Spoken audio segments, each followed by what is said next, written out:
Minsan, kailangan mo lang bumalik sa mga maliliit na bagay. Yung paggising ng maaga, paglalakad kasama ang aso, pagluluto ng simpleng ulam, hindi para magpaka-productive, kundi para maalala kung sino ka bago ka mapagod. So, hello sa inyo. Good morning. And ayun, muli tayo nagbabalik sa panibagong video. And ngayon, kung magtataka kayo, ang aga-aga, nasa labas ako. And dahil yun sa kanya. Ayan, dahil sa kanya yun. Kung bakit ang aga-aga natin. Ayan, tamang ihi muna siya sa Gedli. So ayan, kung magtataka kayo ba't ang aga natin, usually ganito talaga yung routine na ginagawa natin. And hindi ko na na-video kasi wala eh. Hindi ako nagvo-vlog ng mga recently natin. So ngayon lang ako nakapag-video ng maayos. Ngayon lang ako hinanahan mag-video para ipakita sa inyo kung ano yung ginagawa ko tuwing umaga. Ganito talaga ginagawa ko tuwing umaga. Nagwo-walk kay Briska. So ayun, pagkagising ko tuwing umaga, ang ginagawa ko, maglilinis muna ako ng higaan, tapos toothbrush, and then kapag maligo, maliligo. And after nyon, magre-ready na kami para lumabas kasi iwo-walk na si Briska tuwing umaga. And usually, ganito talaga ginagawa ko kasi kung hindi ko siya ilalabas, wala. Mapipilitan siyang umihi o umar na sa loob ng bahay. But, one time pa lang naman nangyayari yun. Kaya, ayun, naging lesson learned sa akin yun. Pag ito nagkukulit sa bahay, kapag ginigising ako, didilaan ako nito habang tulog ako kapag gusto niya na lumabas. So, mapipilitan ako lumabas para lang makalabas siya kasi kung hindi, ayun yung mangyayari sa kanya. Dudumi or iihi doon sa labas. And ngayon, ganito yung ginagawa ko. Mag-walk kami sa buong village dito sa amin. And then, pag binuwalk ko siya, siguro antayin ko lang siya hingalin or meron akong time na sinusunod mga 30 minutes ganun para magkaroon siya ng exercise. Pag nahihiningal na siya, ayun, medyo uuwi na kami sa bahay para makapagpahinga na rin siya. And then, ayun na, papahinga na rin ako. Minsan guys, ang nangyayari, kahit wala akong tulog, ilalabas ko siya. Kasi ayun yung nakasanayan namin yung routine. Noon pa man, ganun talaga ang routine namin. But nahinto lang yun kasi nga, nagkaroon ako ng mga busy moments. So, ayun yung mga gawain namin noon. Kaya, ayan, sanay din si Briska sa mga gantong lakaran. Minsan, sobrang layo na nilalakad namin.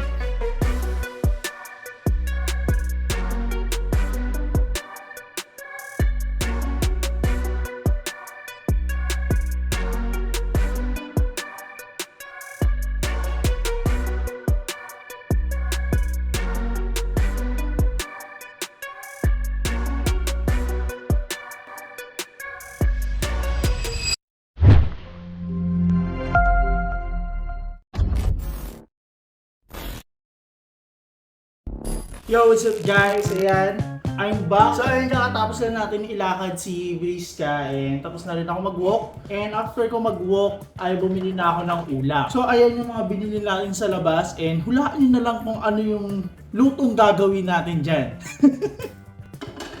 Nakaraan guys, meron akong luto, yung munggo and pininyahang manok. So, kung hindi nyo napapanood yun, pinupost ko kasi sa Facebook and ini-story ko lang siya. And gusto ko rin siyang gawing series kung kaya naman. But ngayon, tatry natin na ilabas dito sa vlog ang pagkukuking ko. So ayan guys, ngayon magluluto na tayo and panoorin nyo lang ako magluto. Oh well, so igigisa natin ng onion.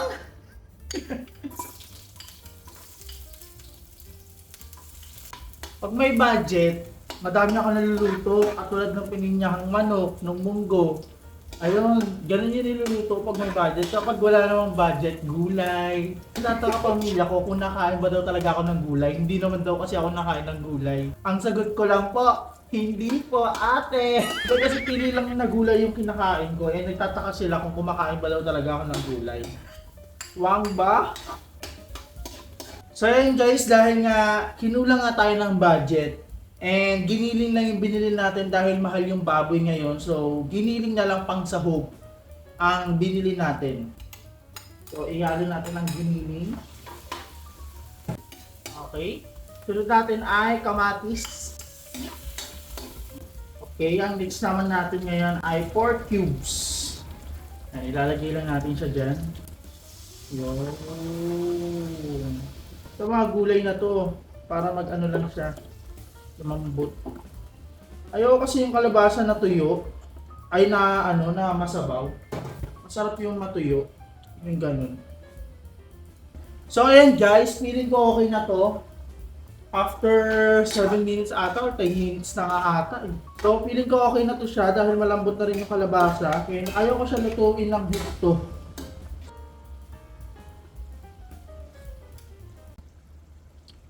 Woo! Ayoko na. Pwede na ako mag-asawa. Okay. Sarap na guys. Isa pa.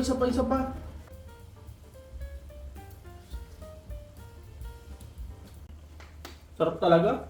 Ayoko na. Tapos na. So ngayon guys, haluan natin siya ng bagoong. Ayan ang ating bagoong, Pangasinan. Dapat kanina bibili ako ng alamang. Kaso nga lang, ano siya, yung luto na. And okay lang naman, kaso sakto lang yung budget ko na dala kanina. So, hindi na ako nakabili. And naisip ko, may bagoong naman ako ditong isda. Kasya, ipipilis kita.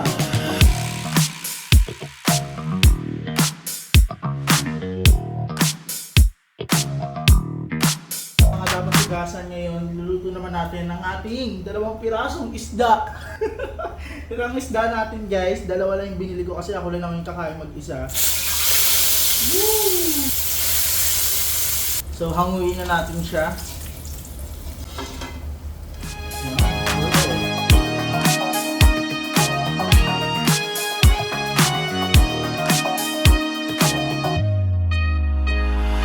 So yun guys, this is it. Tikman na natin. Sarap nito. Ahoy! Una sa kalabasa.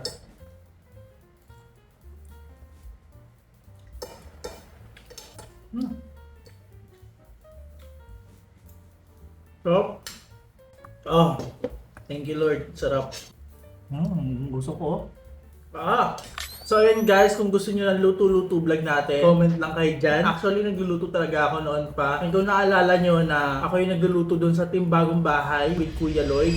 So ngayon tuturuan ko ako ni Checo magluto ng chicken curry kasi hindi ako pa magluto ng chicken curry. So, ano na next step nito, Checo? So, ayun, tapos na natin lutuin ng chicken curry! Ready to eat na siya and then excited na ako malaman kung ano bang lasa nito. I-relate kasi. So, bubuksan na po natin ang luto namin ni Checo. Bango! Sarap ng luto natin, Jack. So tara na, kain na tayo kasi alas 4 na.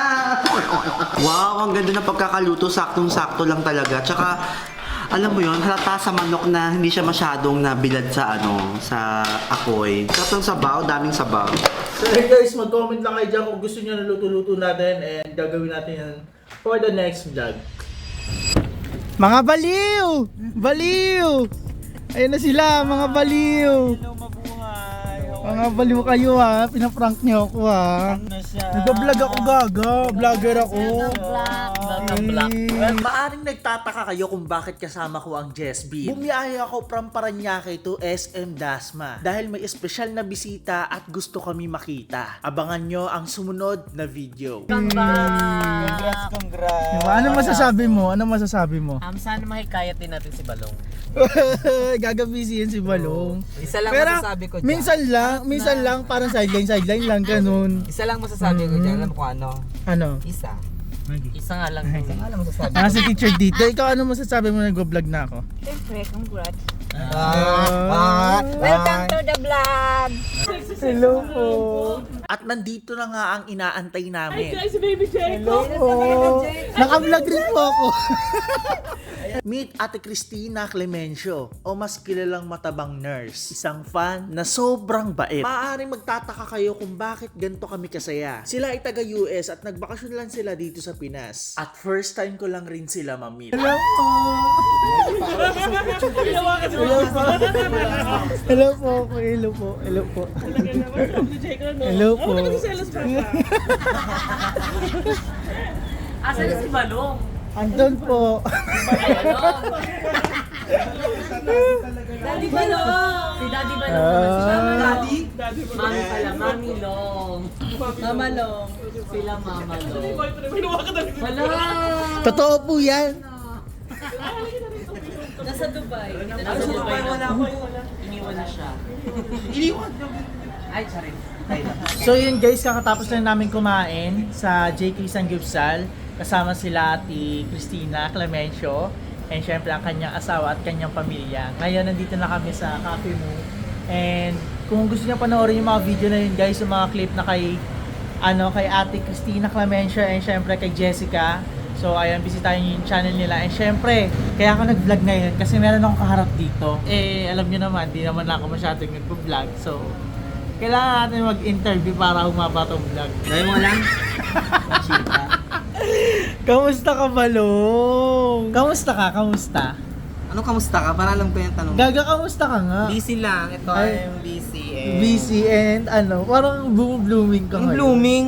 Gaga, Nananaba. Gaga, iba yung mukha mo dito ngayon. Ay, Nagiging totoo fresh ba? ka. Fresh? oo. Kasalanan ng filter eh. Si nag-aalaga. Ha? Siya? Alaga. Hoy, hindi naman porket nabublong may nag-aalaga na hindi pa pwede nagsi-self-care. Totoo yan. Alin? Ano yun? Totoo? Okay na yan. Tignan mo, nagsisinungaling ka, lumalaki yung ilong mo. Uy, masyado kang face shamer ha. Kamusta naman ang mga ganap nyo? Dahil, guys, kasi, kasama dapat ako sa kasal ni Ma'am Era and then di ako sumama niyo kasi ang totoong dahilan talaga niyan is private. So, Totoong alam niyo dahilan yan. tas private. Hindi kasi Ano yan? syempre, nag-ano tayo ano to? Burnout. So, Anong burnout? Burnout? Anong burnout? Apo, Pinanganak apo yung ka. gaga. Anong burnout? Burnout. Pinanganak palabas? Ganun. So, ayun guys, nagkaroon tayo ng pressure in life. So, nagpahinga lang ako saglit and ayoko lang makisama sa mga mga so people. pangit ba kami kasama? Ganun. You mean Hindi naman, toxic syempre ba kami? kailangan ko lang ng peace of mind. Peace So, of mind. oo, and di ba, lagi ko naman bukang bibig sa inyo. Lagi ko hinahanap ang aking peace. Kumusta naman kayo? Sa mga nagdaang araw, balita ko nagbigang kayo ah. Yes. ayun. Nag-vlog ka So, sa bigan. Nag-vlog pero hindi ko pa na-upload.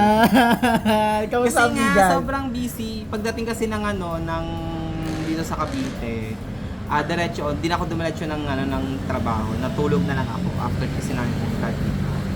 So ayun, pagdating, una napagod na ako, hindi ko na nakalimutan ko nang i-edit.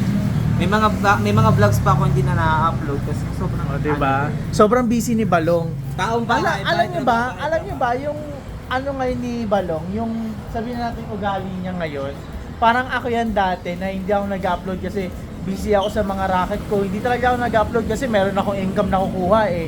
Eh ngayon, si Balong, siya ngayon kasi meron siyang income na nagtatrabaho siya sa JK and ayun, di na siya nagba-vlog kasi pag nag-vlog din, di ba? I mean, kasi diba priority is Oo.